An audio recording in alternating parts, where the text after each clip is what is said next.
listening to the best of the Martha Zoller Show. To hear the full show each day, tune in to AM 550 and FM 102.9 WDUN or log in to accesswdun.com and click the Listen Live button from 9 to 11, Monday through Friday.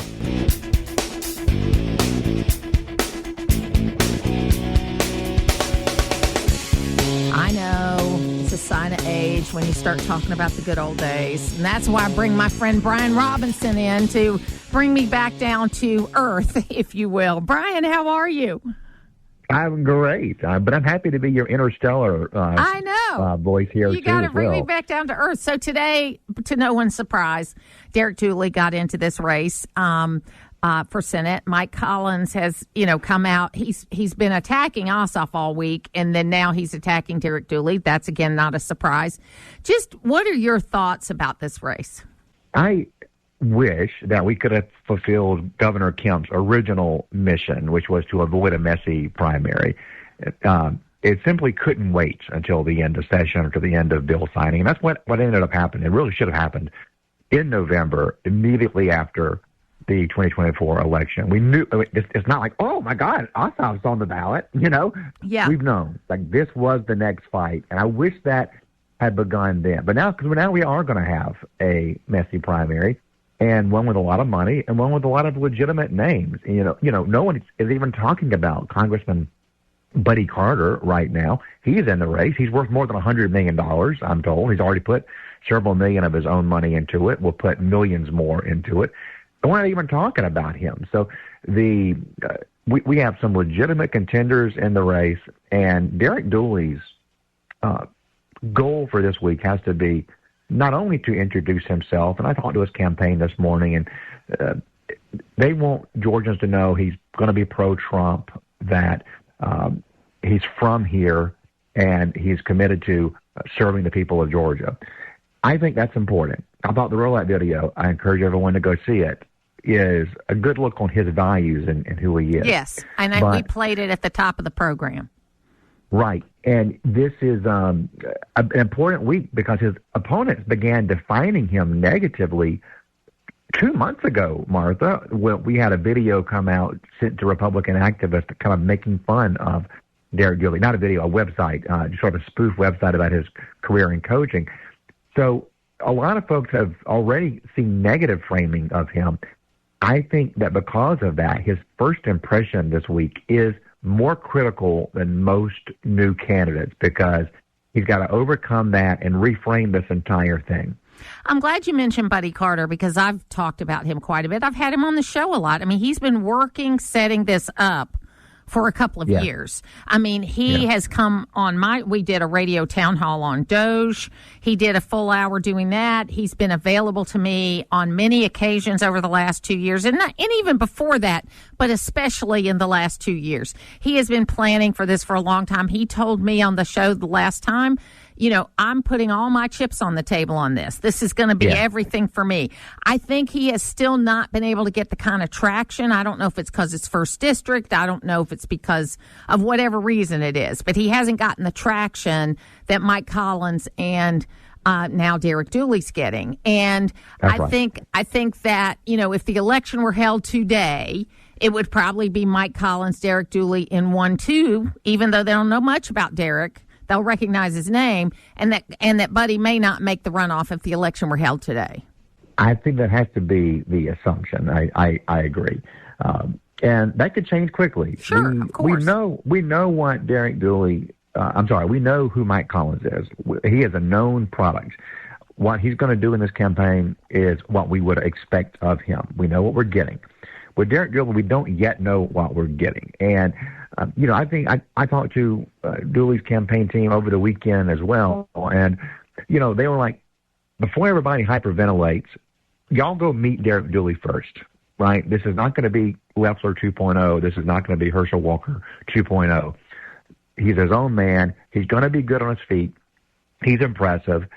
And you're going to like him once you see him. So let's all just wait until we see the product. And that's been what I've been saying for the last 2 months, too. He's coming in here August 14th So we're going to have him in studio here, so he'll be able to do that. I did talk to him on the phone a couple of months ago, and, I think I gave him a very fair assessment of the difficulties, that he might have, as well as the opportunities he would have.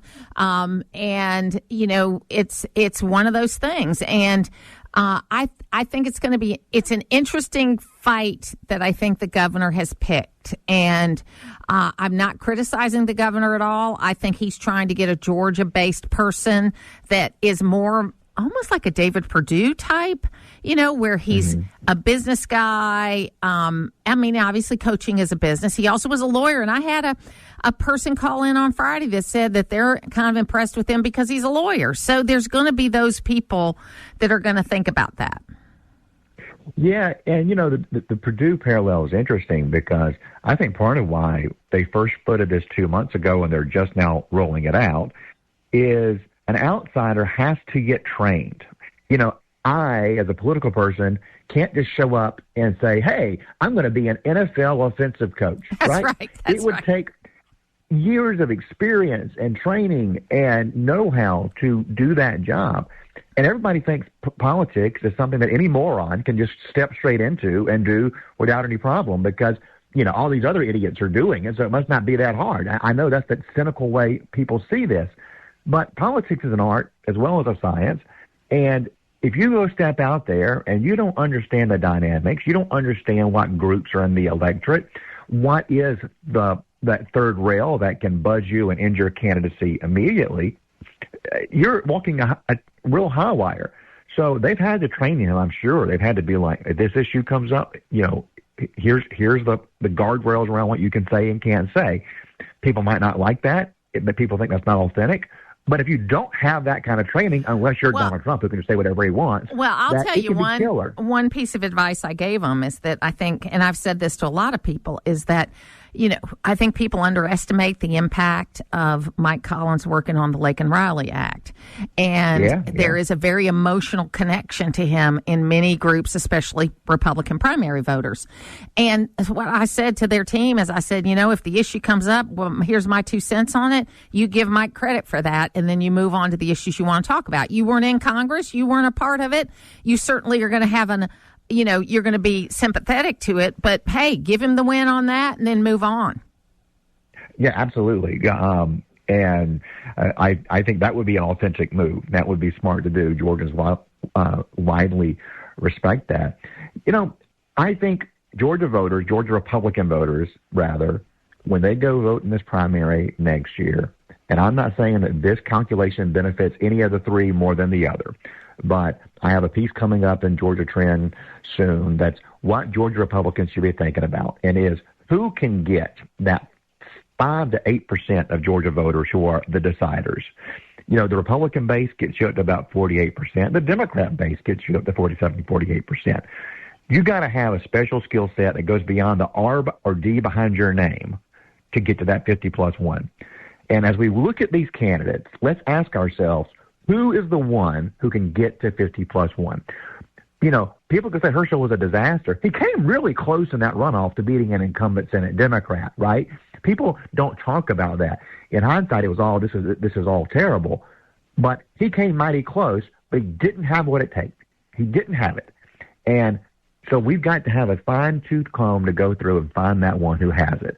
And that's the criteria that I'm going to be using as a voter.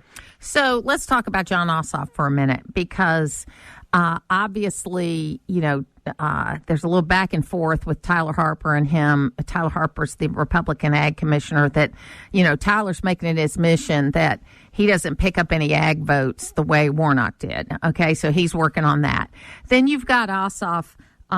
You look at a guy like John Fetterman that comes from a swing state, okay, and actually has voted a few times with Republicans on things, and understands that if he was 52-48 or whatever it was for him to win his Senate seat, that occasionally he's got to give Republicans in Pennsylvania a win, okay? I think what we've seen in Ossoff is really not that ability to do that. His vote was like 100% with 98% with Biden. He talks a lot about bipartisanship, but you don't see it on the big issues. You don't see him, and he's talking about, he's running an ad now about cutting taxes, and he voted against, making the Trump tax cuts permanent. So where is Jon Ossoff in your view, and how big is his anti-Israel stance that he's been taking going to hurt him? The anti-Israel stance is certainly going to hurt him with some of his donor base. Of course, he is Jewish and has a natural affinity with those groups in Georgia. You would think the Jewish community in Georgia certainly donated heavily to him in his previous election cycles. And some of those we know are out looking for Republican alternatives to him because they're very angry about the Israel issue. Of course, Ossoff's in a bind there because a lot of his base is divided on this. That a lot of them are on the Gaza side of this, on the Palestinian side of this, and just hate Israel. So he does have a tough political choice there, and he's made his choice, and he's going to pay a consequence for it. He made his choice on the girls' sports bill, and this is one of those where he says it's not an important issue. Well, John, if it's not an important issue, why not just vote with 80% of Georgians who support it? Why take a moral stand, in your point of view, on something where only 20% of Georgians are with you? That makes no sense whatsoever to me. So he's going to have to deal with some of those. That was been a great issue for him to show independence to Georgia voters. Like, I'm not crazy left. I'm with you, Georgia. I'm a Democrat, but I'm a Georgia first. And he didn't do that. He missed an opportunity. And he gets really defensive about it when he talks about it. So Ossoff, though, doesn't need to run on a lot of issues other than Trump. That his entire campaign, if I'm a Democrat strategist, the entire campaign is attacking Trump and hoping that gets you to 50+1. That the deciders are unhappy about maybe immigration rates and in their community. That the deciders are unhappy about tariffs. Name the issue, but the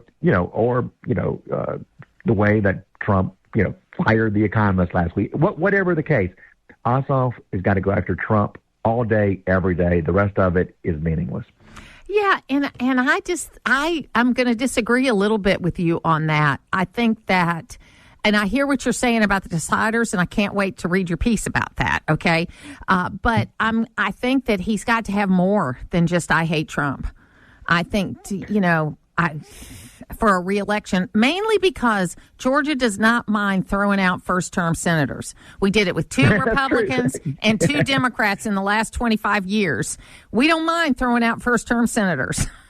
That's right. So. That's my very first vote in high school was for Paul Coverdale throwing out Weiss Fowler. Yeah. Back then, sure. I hear you. And I think that if politics was a rational playing field, Ossoff would certainly need to have an agenda and talk about what he's for.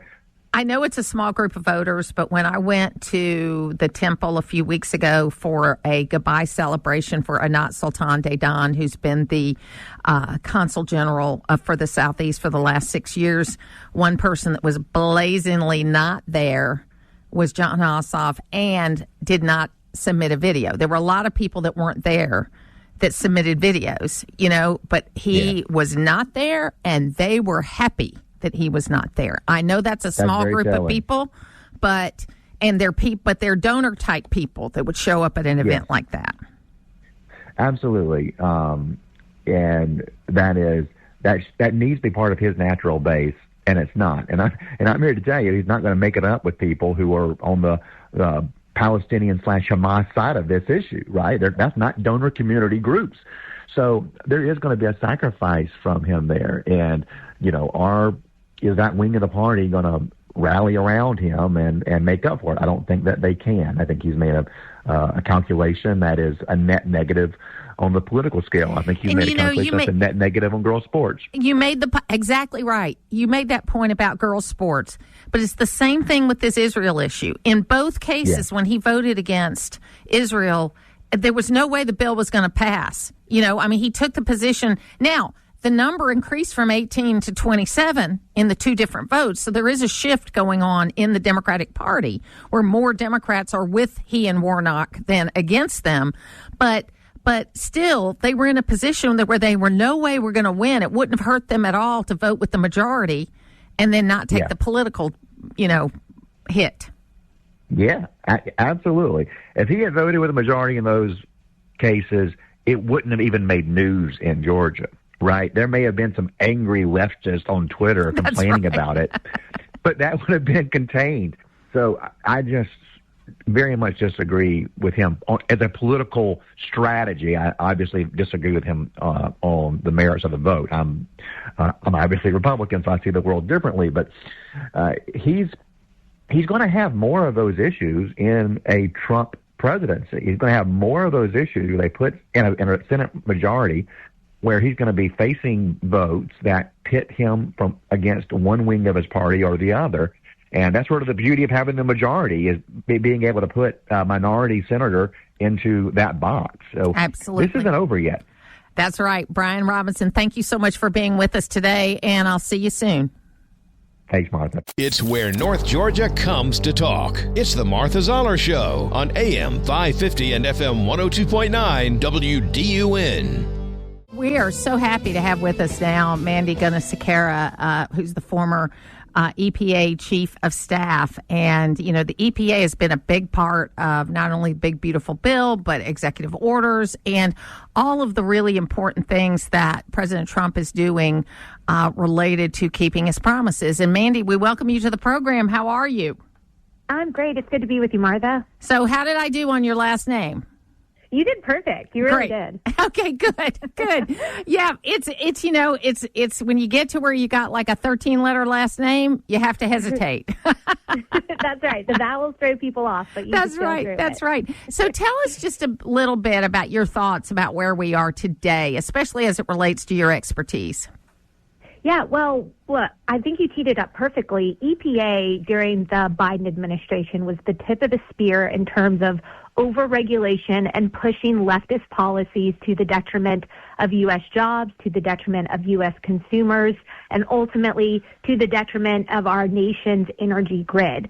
Lights wouldn't turn on when you needed them to, and the cost of just about everything went up, and expensive energy was at the root of that issue. What President Trump has done, and specifically with the work of EPA Administrator Zeldin over at EPA, is they've restored balance to the very important mission of protecting public health and the environment. But the result of that is cutting unnecessary regulations that get in the way of economic development, ensuring the agency is focused on its actual mission and things like cleaning up the air, cleaning up the water, addressing legacy pollution, and not being overtaken and distracted by this broad-scale climate agenda that really was just a guise for the left's goal to control the economy and to control the American people, everything from what you eat to what you drive to what type of shower head or toilets you can have in your new home. So they really have made great strides in President Trump's overarching promise, not only to reestablish the U.S. as energy dominant, but also to make life more affordable for everyday Americans. Yeah, and the big concern that I have is, and I think you may have heard me talk about at the end, that I think President Trump's going to be very involved in House and Senate races. I don't think you're going to see him as much involved in some of the state races he was involved in the 2022 midterm. I think he wants to keep control of the House and the Senate because he wants to keep this train going. He wants to keep on getting things done. And it can only be called miraculous, the passing of the Big Beautiful Bill in time for the 4th of July. Mike Johnson has probably threaded that needle better than anybody I've ever seen in my career as far as how he's getting things done with a very small majority. But the president needs to continue that majority. And then, we need to make sure that the next, we're going to need, I think, another 8 years of this kind of leadership after President Trump leaves office to be able to solidify and codify these kinds of changes so that they stay and we keep on this track. Yeah, you're exactly right. And keeping the House and the Senate, it's really important for President Trump to do exactly that, to codify a lot of these America First policies that in a lot of ways it's just getting rid of the distracting policies that the left has worked really hard to implement over the past few years. The other piece of it, too, is if the House or the Senate flips, they can waste a lot of time by pursuing frivolous investigations. I mean, case in point was all the Russia stuff that and the various impeachment. You better believe that's what the Democrats will want to do. They will want to waste time in a really important institution like the Senate or the U.S. House of Representatives by shifting away from implementing policies that benefit Americans with better jobs, lower costs, increased opportunity, and various support in other ways. They want to shift away from that, and they just want to turn it on Trump and his team. They are bad, and here's why. And so it would just be President Trump. I will say this. I think from his first 4 years to now, he has really learned through experience how important it is to have Congress as an ally, and he's figured out a really, really good way with, of course, help, as you rightfully say, Speaker Johnson and even Leader Thune over in the Senate, working with them to try and get important things like the Big Beautiful Bill, now the Big Beautiful Law, over the finish line, and there's a lot more to come. I think it's really important, especially in the environmental space, and a lot of the efforts to shrink the size and scope in the federal government, that President Trump is doing the hard work by shifting the course, but it is going to take generations of conservatives sticking to these policies to ensure that they are shored up and our fundamental constitutional republic is actually protected in the long term. Yeah, and I want to ask you about this, and this may come out of left field. If you don't want to answer it, that's fine. I live in Georgia where Marjorie Taylor Greene is, and Marjorie Taylor Greene has been a lightning rod. I think that's fair to say. I kind of call her our AOC. You know what I mean? Because she's kind of like, she's kind of the right-wing version of AOC. But she's made some comments recently about women in the Republican Party and about how, there aren't opportunities. I've been a woman in the Republican Party for a long time. I disagree with that. You've been involved. I mean, you came out of Mississippi. You have been involved in this space for a long time. What are your thoughts about, because Sarah Sanders is a fantastic governor in Arkansas. We just had Nancy Mace announced for South Carolina. We just had Marsha Blackburn announced for Tennessee. We could potentially have 3 or 4 female governors in the Southeast that are Republicans. We got Kay Ivey already in Alabama. So what's your thought about women and the Republican Party? I think the sky's the limit for Republican women, and that's always been my personal experience. Me too. Some of it I think is it's personality driven, but never have I run into an instance where I wasn't met with the same degree of respect or opportunity as a Republican woman. I would say, there were some years where I actually used it as a benefit, being able to speak and invited on certain panels where they needed a conservative voice, and it would have been the icing on the cake if it was from a woman. And so I took advantage of those, just kind of getting out there. But I don't think for anybody, whether you're a Republican woman, whether you're from a low-income minority community, whether you're recently nationalized immigrant, I think the opportunity is the same. It's just more about your mindset, your if you can remain focused on your goal and positive when you're going to be thrown all sorts of stressful endeavors along the way. But I just think the opportunity is there for everyone. And to your point, conservative women have really been moving on up lately, and they've taken on some really important leadership roles to the benefit not just of Republican women, but the people in the states that they often represent. Well, I was a guest on Todd Starnes' show yesterday, and I think I surprised him when he said, because he asked me this question about what Marjorie Taylor Greene had said, and I said, look, I pointed to Sarah Sanders, and, I honestly think she is the woman that's going to be the first woman president. I mean, I think she is, and I know it's funny because when I went back to school in 2016, I went back to get my master's degree, and I was in my 50s. And one of the first classes I had to take was American Presidents, and it was right after President Trump had won in 2016. And so I had to think about how I was going to introduce myself, because at that time I was working for Senator David Perdue. I'm a conservative. Most of the people in this class were liberal. And so how am I going to deal with this? And I said, I'm Martha Zoller. I work for David Perdue, and I'm really happy that Hillary Clinton lost because my father told me I was going to be the first woman president, and there's still hope. So it made them laugh. And so it broke the ice. And, I'm too old for that now. But, I think there's great opportunities out there. And we have to use our sense of humor. And we've got to be able to go out and talk to folks. And you wrote this book, and I have not finished it yet, but it was called Y'all Fired, A Southern Belle's Guide to Restoring Federalism and Draining the Swamp. I love that. I wanted to have you on this program for that alone. So when you were offered to me by the RNC, I was very happy about it.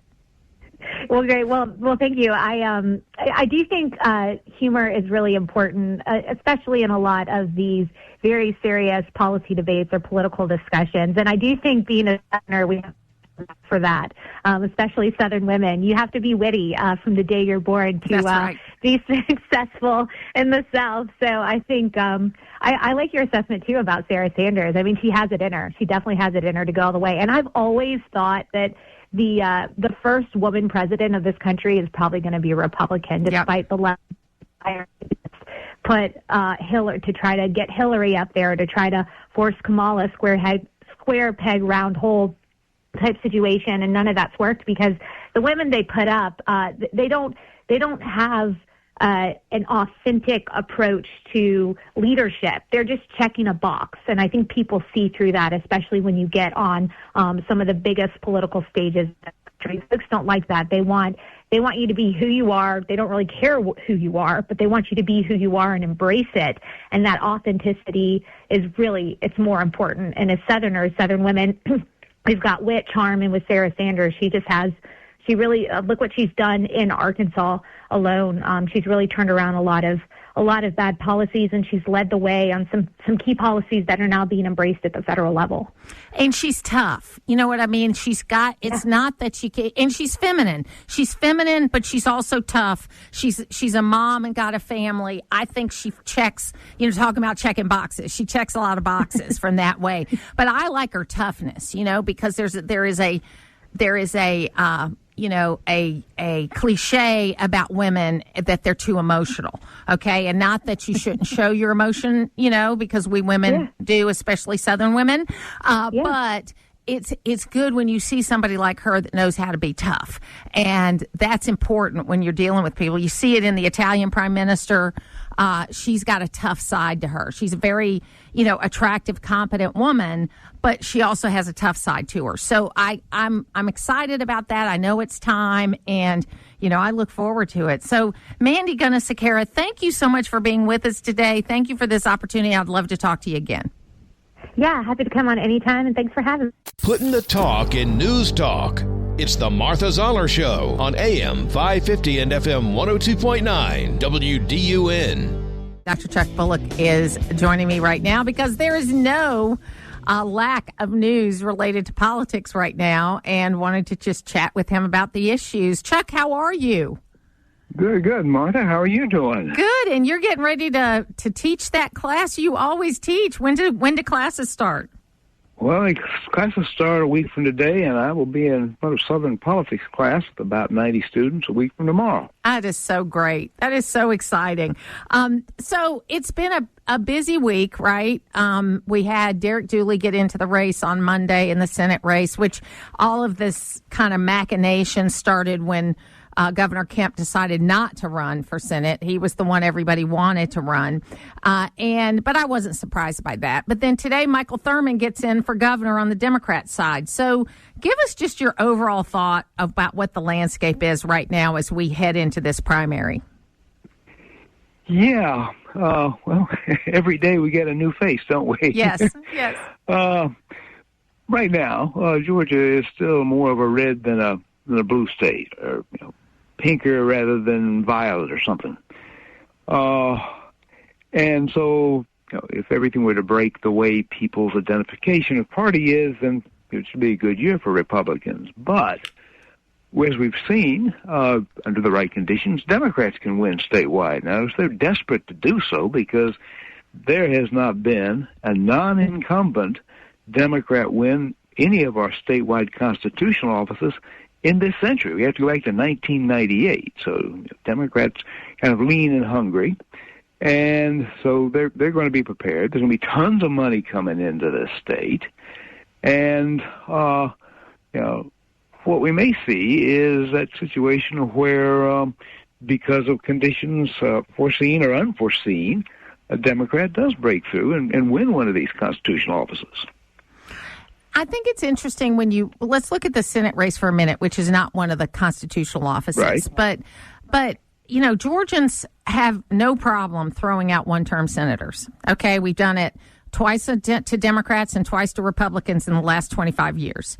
And so we've got, Jon Ossoff is a one-term, first term, going first reelection. I mean, I think he's strong money-wise. I think he has governed in a little more bipartisan way with good constituent services. But his campaign rhetoric, I mean, I've had this conversation with him. His campaign rhetoric doesn't sound anything like him. I mean, it's as if it's a completely different person than what he does on a daily basis. The emails are even crazier. And, he has to approve these emails. I'm sure there is somebody, his name's on it. It should be approved.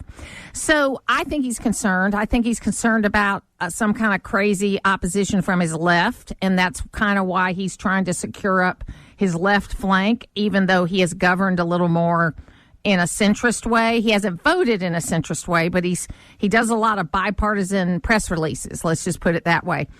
And then, on the Senate side, on the Republican side, we've got Mike Collins, who I think people should not underestimate how emotional the Laken Riley issue was, and that there is a lot of positive feelings about Mike over the work he did on the Laken Riley Act. And so he's kind of the front runner, I would think, at this point in time, with Derek Dooley in second place because of name ID, and that Buddy Carter, even though he's been working really hard and he's been going around the state for 2 years, I just don't see him getting any traction. Your thoughts? Yeah, okay. So Carter has a problem in nowhere near the Atlanta metro area, so he doesn't get coverage out of the Atlanta media. What we've seen in the past is that candidates who come out of what they call the coastal empire have a hard time succeeding statewide, even though they may be wildly popular within their district. So that's going to be a challenge for him. It's going to cost him a lot of money. He's raising some money. He's putting his own money into it. With three candidates there, this potentially works to Ossoff's advantage. And the reason I say that is that with three candidates, there's a good chance then that this goes to a runoff. What happens in runoff elections? You've been involved in one, as I recall. Things tend to get a lot nastier in the runoff than they do in the first round. Yes. Everything is on the line. Attacks become more numerous, also become more vicious. What can happen as a result of that? We've seen this happen in this state in the past. And the problem can be that even though the majority party should be in position to win, if they cannot reunite after a vicious runoff, that's what can leave the door open for the minority party to win an election. Think back, you and I can think back to this. I'm not sure how many of your listeners can, but recall the 1980 contest where the runoff was between Zell Miller and Herman Talmadge. Talmadge wins the runoff, but then gets beaten by an underfunded and largely unknown Mac Mattingly. That's right. And he's one of those one-term presidents, Well, one-term right. senators. Right. And it's a really interesting dynamic. We will have, obviously, the governor's race, the Senate race, all the constitutional officers. So that will, I think, lend itself to a big turnout, at least on the Republican side. We do actually have a Democrat running in the 9th District that is his name is Nick Alex, and he is couching himself as a mainstream Democrat. You kind of see that in Mike Thurmond, too. Mike Thurmond, his message is, he's not saying I'm not a progressive Democrat, but that's what his message is that I'm a guy that can work with people. I don't know if that's going to get any traction, but I think it's interesting to me that there are some Democrats that are not going to their left. They're trying to go back to the center. Well, that's right, yeah. And what you were alluding to earlier was that on both sides, first thing a candidate needs to do is to mobilize the base, those people who are in your party but still need a little motivation to make sure that they turn out. But it's more of a problem for Democrats and Republicans. If all you get is your base, you probably don't quite have enough. So you need to be able to go beyond that And that's where moderation comes in to help a Democrat or a Republican. Do you have any sense, and I know I'm bouncing around to different races, but it's almost like they're all together, because I think this better turnout because of constitutional officers being there helps incumbent congressional members. Do you know what I mean? Because there'll be a bigger turnout and it'll help with that. But do you have any sense for Senator Ossoff's loss of support in the Jewish community in Atlanta? Is that going to translate to loss of votes or just loss of money or both? Yeah, it probably depends in part upon who he's going to be running against. Yeah. In the general election, yeah. There is a strong tendency, and again, we can go back in history and think about JFK and Catholic support, but there's strong tendency for religious minorities to want to see one of their own elected or stay elected. So, push come to shove, I would think the Jewish vote would probably come back to Ossoff. There may be some concerns about this, but I would think that they would probably rally to him, yes.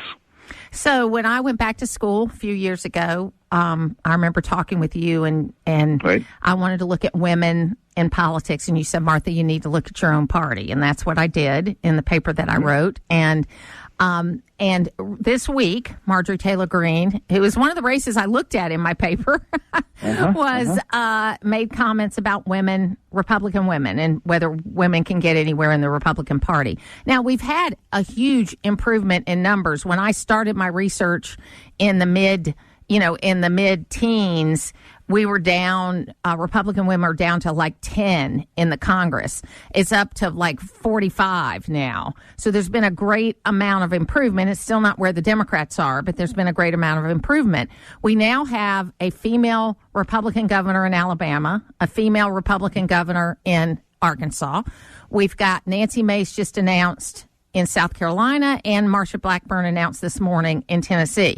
We could potentially look at, depending on how these races go, having, a kind of southeastern block of states that have Republican women governors. And I think there's been improvement, but I still think we have a long way to go. But at the same time, I think you don't see, even on the Democrat side, even though they ran two women as presidential candidates, you don't see women in the leadership positions. Well, that's right, yeah. And women there are more women voters than male voters. So, but we're hard on each other. We're hard on each other, Chuck. Well, yeah, okay. So there's that, and then also there's strong social science evidence, as you know, that women are a bit more hesitant to come forward. A man kind of pushes to the front and says, "Yeah, I think I'm great." A woman requires often some encouragement. And even a very talented woman, one who is more talented, say, than the male competition, would be more reluctant to step forward without that kind of encouragement. So the women you mentioned who currently lead two states here in the Southeast and two more who would like to, and those certainly serve as role models, which, maybe takes a while, but younger women looking at that, and if they see that these women are getting elected, and say, yeah, I can see myself doing that. And that's why we often see once a district elects a woman, then there'll be other women who will come forward to run in that district, where a neighboring one that's never elected a woman don't come forward. So I'm talking to Dr. Chuck Bullock, and in my research that I did for my paper, it was interesting. I looked at one of your first pieces that you wrote. It was in 1972, and it was basically about how women get elected, but usually it's because their husbands die, and then they get elected. True. Get banned, yeah. And we saw that for a very long time, and it still happens. I mean, if you have a male politician that dies, a lot of times the first place they look is to his wife, at least to be a placeholder. That's right. Yeah. And again, you're right. Up until really got into the 1980s, that was the main way women got to Congress, was that their husband had died. They ran for that. And an awful lot of those, as you say, were placeholders. They would finish out the husband's term and then not run again. And men would often kind of stand aside and let the woman do that and say, this gives me a chance to get my campaign together, because, when there's a death, then they have a special election, there's not much time to really get ready for that. Well, Chuck Bullock, I always appreciate you being available, and someday I am going to take your Southern politics class when I can get over there on time. I hope you will. I'd love to have you there. I would love to be in it, and appreciate all the work that you do, and thank you for always being available. So good speaking with you. It's local radio, and that's why you're listening. It's the Martha Zoller Show on AM 550 and FM 102.9 WDUN. My good friend Greg Bluestein is here with me today. Greg is one of the best political reporters in the country. He certainly has understood what's happening with Georgia politics. He wrote the book Flipped, but I'm going to propose his next book is going to be Flipped Back. So we are going to talk with Greg Bluestein today. Greg, how are you? I'm great. I flipped back, fluke, flopped, who knows? Yeah. We're going to find out. Yeah, absolutely. Half flipped, maybe, since it'll only be one. Yeah. Because obviously Jon Ossoff, and we'll talk about the Senate race first, Jon Ossoff is the most vulnerable senator. And as I've pointed out in a number of interviews, Georgians do not mind turning out one-term senators. We've done it 4 times in the recent past. And you've got to work hard for that first reelection. Yeah, Ossoff is in this unique position because you're right. He's vulnerable. He's the only Democratic Senate incumbent up for election in the state that Donald Trump won next year. But at the same time, he's very formidable. He has a $15 million plus war chest. He's already working to consolidate the base. He has a proven record of getting some of the swing voters that you need to win. And a lot of top-tier candidates, as you guys have talked about so often, a lot of the top-tier Republican candidates, like Governor Kemp, who would have really cleared the field and been the favorite, have opted not to run. So let me ask you one question about Ossoff, and then I want to get to the Republican side. I think there's a real disconnect between how he's campaigning in email, digital, that kind of thing, and the kind of person that you and I know him to be.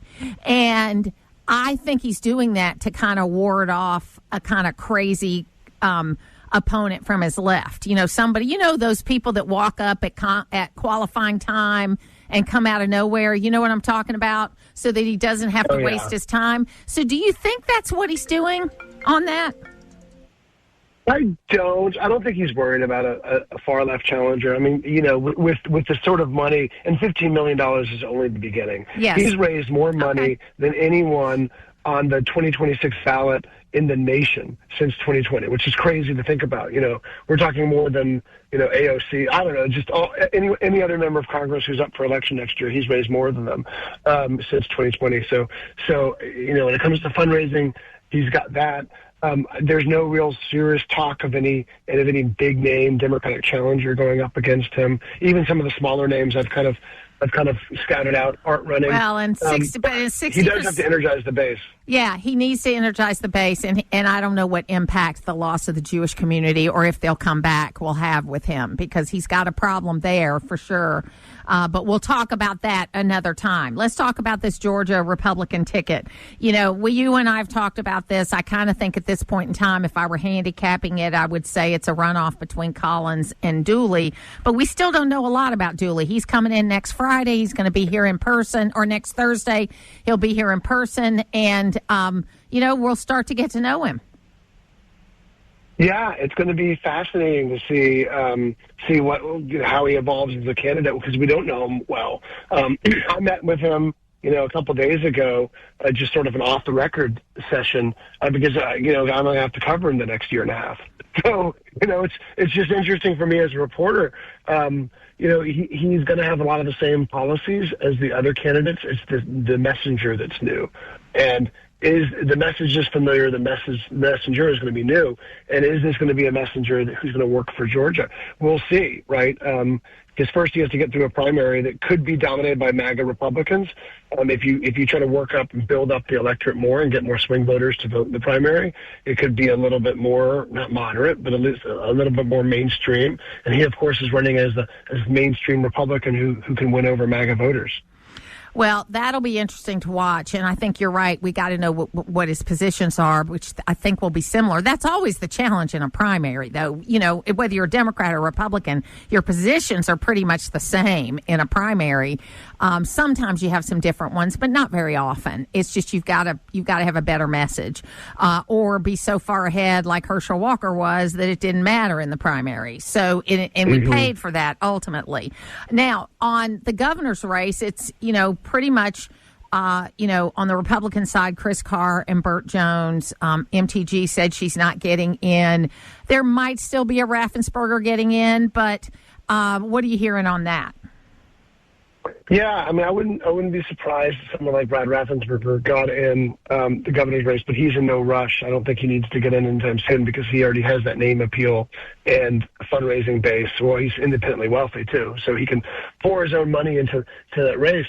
But yeah, right now, so far, it's a Burt Jones versus Chris Carr two-way race, and some of the same dynamics. You've got the more mainstream Republican Chris Carr, who Trump opposed back in 2022 against Burt Jones, who's always been, I think Burt Jones was either the first or second state senator to endorse Donald Trump way back in, I think it was 2015. So he's always been on a Trump loyalist, on Team Trump. And so I think Trump could be the dividing line in that race as well. It's just as in so many other races around Georgia. So full disclosure, I'm working for Chris Carr, so I always want to disclose that to my listeners. And one of the things I think is interesting is that Carr has been to the White House 4 times this year. Mm-hmm. He has met with the president a number of times. But what I'm hearing from my Trump contacts is that Trump is going to be very focused on House and Senate races.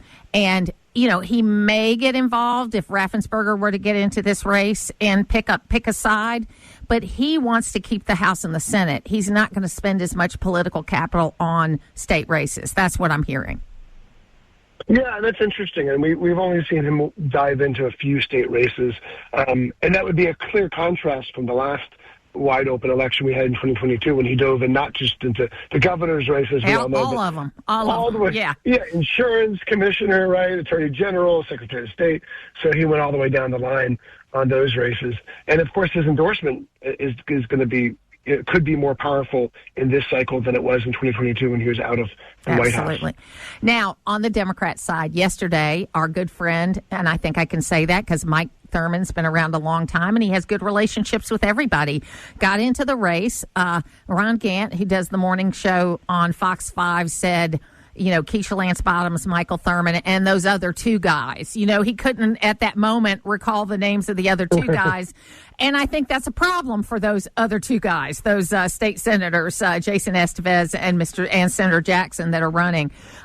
So I think ultimately this ends up between Thurman and Bottoms. But again, it's a long time until primary time. Yeah, I wouldn't count Jason Estevez out. He was the sort of fundraising leader in the first cycle with about $1 million in the bank right now, which it doesn't seem like it is a lot. It doesn't seem like a huge amount, though. But when you compare it to 2017, at this stage in the 2018 race, Stacey Abrams didn't even raise close to that much at this stage. So now we know she became a fundraising juggernaut. Jason Estevez has already locked up a lot of the old guard of the Democratic Party, some former mayors, former Governor Roy Barnes. So he has a lot of support, and he's been out there, for months now.